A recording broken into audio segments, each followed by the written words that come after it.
Et maintenant, la suite du concept. Une fois que nous allons avoir fait assez de travaux, en fait, nous allons pouvoir commencer à établir à chacun des 408 postes une quantité de travail standard. C'est-à-dire, en fait, comment nous fonctionnons?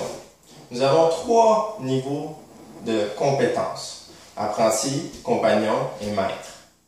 Il y a apprenti 1, 2, 3, compagnon 1, 2, 3 et maître 1, 2, 3.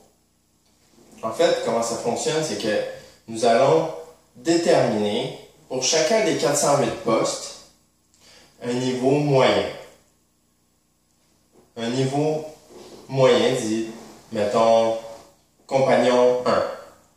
Que ça prend 1 heure à un compagnon 1 pour exécuter ce poste, un des 408 postes, et nous allons pouvoir déterminer pour chacun des 408 postes ce qu'un compagnon de niveau 1 peut exécuter. Ainsi, nous allons standardiser une quantité de travail moyenne et nous allons pouvoir de cette façon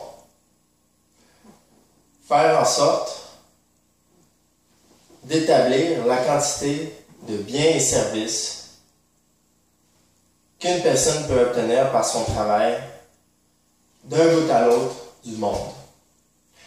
En fait, l'objectif est de faire en sorte qu'après assez d'observations, nous puissions fixer ce niveau de travail qui devient un contrat, cette quantité de travail qui devient un contrat moyen pour chacun des 408 postes. Parce que de plus en plus, on va faire de travail, de plus en plus, en fait, on va être obligé d'attribuer des contrats.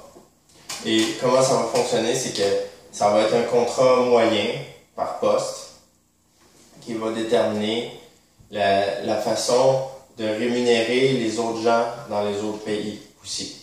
On va faire une quantité de travail standard pour chacun des 408 postes pour pouvoir avoir une équitabilité à travers notre réseau, à travers le monde.